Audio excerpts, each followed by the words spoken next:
Warga Rejang Lebong digemparkan dengan ibu dan anak yang ditemukan tewas di kontrakan.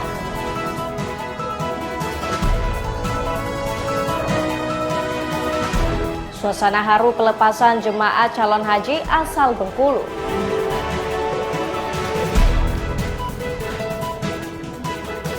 Keluar dari perusahaan dan memilih beternak jangkrik yang kini mampu hasilkan pundi-pundi rupiah.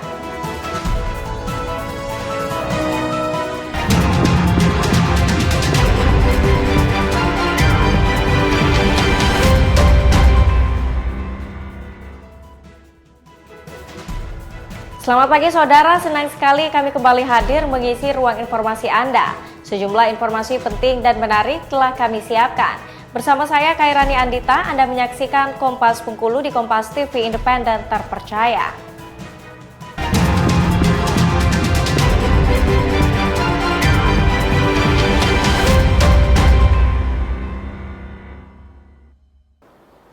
Informasi pertama di Kompas Bengkulu saudara. Ibu dan anak di Kabupaten Rejang Lebong Bengkulu ditemukan tewas di kontrakannya. Keduanya diduga menjadi korban pembunuhan karena ditemukan luka senjata tajam di beberapa bagian tubuhnya. Warga Kecamatan Curug Timur, Kabupaten Rejang Lebong, Provinsi Bengkulu digemparkan dengan penemuan mayat dua orang perempuan di dalam sebuah rumah kontrakan. Kedua jenazah yang sudah dalam kondisi membusuk itu diketahui merupakan ibu dan anak. Korban diketahui bernama Eis Setia berusia 42 tahun dan putrinya Gaida Marwah 14 tahun.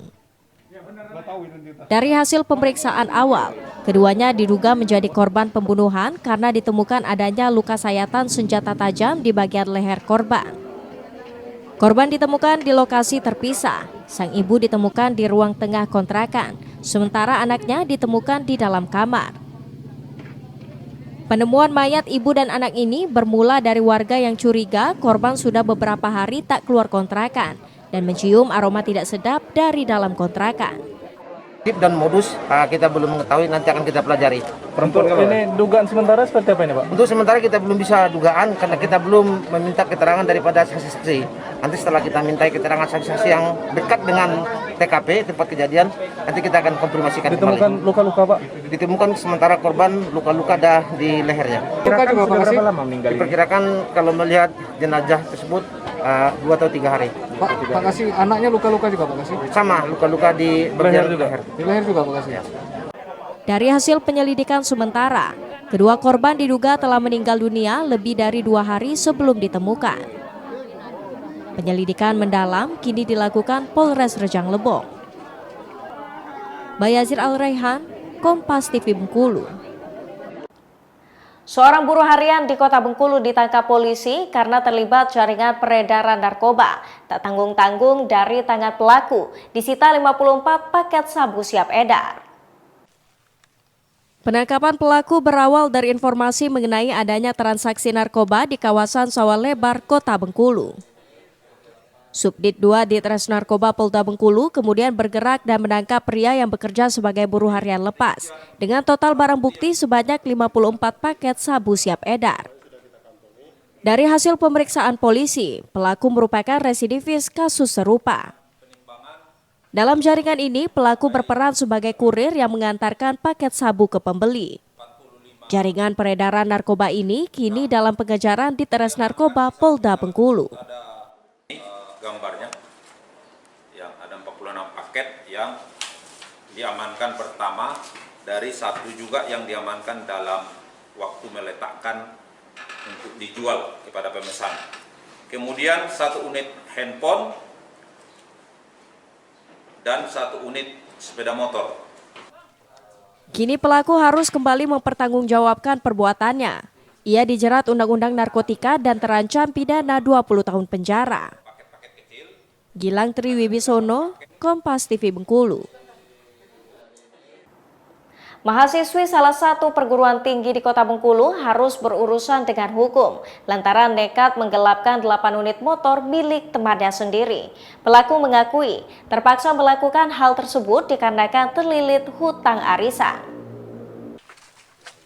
Perempuan berusia 23 tahun berinisial DS ditangkap polisi setelah nekat menggelapkan 8 unit sepeda motor milik temannya.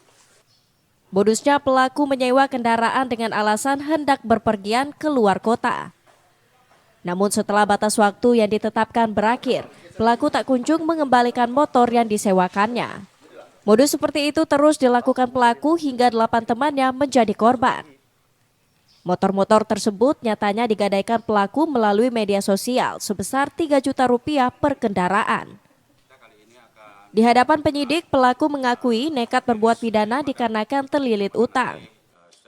Korban dan pelaku ini kebetulan meminjam motor dengan modus rental. Jadi selama kurang lebih 2 hari, terus tidak tahu lagi keberadaannya. Namun setelah beberapa hari dia merental lagi ke korban yang berikutnya. Jadi perkiraan untuk hasil pengembangan kita untuk wilayah Gading Cepaka kita ada dugaan itu 5 TKP. Dari hasil pengembangan juga diduga TKP lain yang berada di wilayah hukum Polsek Muara Bangkahulu. Akibat perbuatannya itu, pelaku kini terancam tidak bisa melakukan kuliahnya dan menjalani pidana penjara selama 4 tahun. Bayazir Al-Raihan, Kompas TV Bengkulu. Usai jeda kami hadirkan informasi mengenai suasana haru pelepasan jemaah calon haji asal Bengkulu. Tetaplah di Kompas Bengkulu.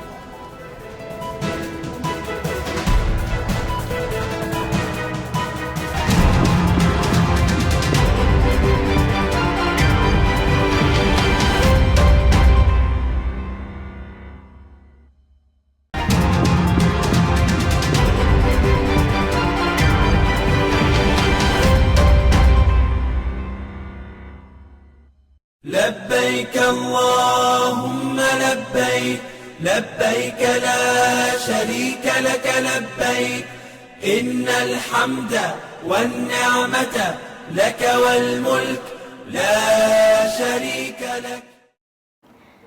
Anda masih menyaksikan Kompas Bengkulu Saudara. Sebanyak 423 anggota jemaah calon haji kloter pertama Bengkulu tiba di asrama haji. Mereka akan menjalani pemeriksaan kesehatan terakhir termasuk pembagian uang saku, paspor, serta gelang identitas. 423 anggota jemaah calon haji yang tiba di asrama haji Bengkulu terdiri dari 156 orang dari kota Bengkulu, 170 orang dari Kabupaten Seluma, dan 88 orang dari Kabupaten Bengkulu Tengah. Setibanya di asrama haji, jemaah kloter pertama langsung menjalani pemeriksaan kesehatan, pembagian paspor, gelang identitas, serta uang saku Rp750 atau senilai 3,1 juta rupiah. Nantinya usai pemeriksaan kesehatan, jemaah langsung diantar ke kamar hotel untuk beristirahat sebelum diberangkatkan. Kanwil Kemenak Provinsi Bengkulu mengatakan, jemaah calon haji Bengkulu tergabung dalam kloter 2 Padang. Mereka akan diberangkatkan ke Bandara Internasional Minangkabau tergabung dengan jemaah lainnya. Besok kita proses pesawat jam 9 terbang menuju BIM, dan prosesnya sebelum subuh sudah mulai proses untuk pemberangkatan. Setelah sholat subuh jemaah masuk ke ruangan, proses bandara, proses embarkasi untuk berangkat menuju Saudi Arabia atau Madinah. Sejauh ini Kemenak memastikan seluruh jemaah calon haji yang akan diberangkatkan dalam kondisi sehat. Bayazir Al-Raihan, Kompas TV Bengkulu. Sebanyak 156 jemaah calon haji kloter pertama asal kota Bengkulu diberangkatkan ke asrama haji Bengkulu untuk berkumpul bersama jemaah kabupaten lain sebelum diberangkatkan ke Tanah Suci. Suasana haru pun tampak saat anggota keluarga melepas jemaah untuk menjalani ibadah haji. Suasana haru tampak saat pelepasan jemaah calon haji kloter pertama asal kota Bengkulu yang diberangkatkan ke asrama haji dari Masjid At-Taqwa. Tangis haru keluarga tak terbendung melepas jemaah yang akan menjalani ibadah haji selama 40 hari di Tanah Suci. Keluarga hanya diperbolehkan melepas di Masjid At-Taqwa dan tidak diperbolehkan ikut hingga ke asrama haji. Kloter pertama jemaah calon haji asal Kota Bengkulu berjumlah 156 anggota. Mereka akan tergabung bersama jemaah dari Kabupaten Seluma dan Bengkulu Tengah sebelum diberangkatkan melalui embarkasi Padang. Berangkatnya besok tanggal 4, hari Minggu.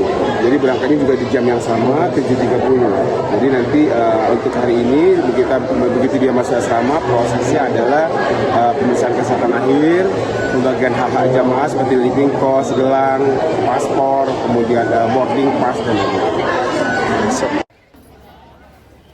Jemaah calon haji asal Kota Bengkulu terbagi menjadi 3 kloter keberangkatan, yakni di tanggal 2, 5, dan 7 Mei. Bayazir Al-Raihan, Kompas TV Bengkulu. لبيك اللهم لبيك لبيك لا شريك لك لبيك إن الحمد والنعمة لك والملك لا شريك لك. Pemerintah Provinsi Bengkulu menyiapkan tenaga kesehatan non-ASN untuk bekerja memberikan pelayanan kepada peserta BPJS dari awal masuk hingga keluar rumah sakit. Langkah ini diharapkan mampu membantu pasien yang selama ini kesulitan mengakses informasi saat berobat menggunakan BPJS. Sebanyak 84 tenaga kesehatan non-ASN di pemerintah Provinsi Bengkulu mendapat tugas baru untuk memberikan pelayanan kesehatan bagi peserta BPJS. Unit reaksi cepat ini akan ditempatkan di rumah dinas gubernur yang menjadi posko pelayanan aduan kepesertaan BPJS. Tak hanya itu, tenaga kesehatan non-ASN ini juga akan ditempatkan di fasilitas kesehatan, baik di rumah sakit sebanyak 2 orang petugas dan puskesmas 1 orang petugas. Mereka diminta untuk melayani pasien BPJS dari proses awal hingga tuntas perawatan di rumah sakit. Langkah ini dianggap efektif untuk membantu pasien yang seringkali kesulitan mendapat informasi saat datang ke rumah sakit untuk berobat. Ini sudah jalan, tapi masih banyak masyarakat kita itu yang belum mendapatkan akses yang optimal. Ya, kadang-kadang mereka tidak tahu kemana untuk bertanya, kemudian datang ke rumah sakit, ya, kadang-kadang belum dilayani, dibimbing dengan baik. Kita minta sekarang pelayanannya ya dibimbing, dibantu diselesaikan sampai selesai. Setelah pulang ya diantar lagi. Petugas yang disiapkan ini diminta untuk memberikan pelayanan terbaik sehingga keluhan mengenai layanan kesehatan bisa teratasi. Bayazir Al-Raihan, Kompas TV Bengkulu. Keluar dari perusahaan dan memilih beternak jangkrik yang kini mampu hasilkan pundi-pundi rupiah. Informasi selengkapnya hadir usai jeda, tetaplah bersama kami.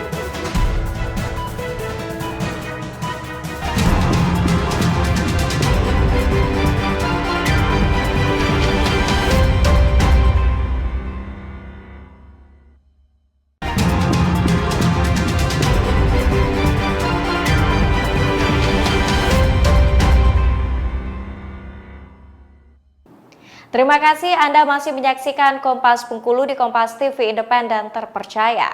Kisah inspiratif datang dari seorang pria di Kota Bengkulu yang memilih berhenti dari pekerjaannya di perusahaan ternama dan memulai peternakan jangkrik. Siapa sangka usaha yang sudah berjalan selama 2 tahun ini kini mampu menopang utama penghasilan keluarganya.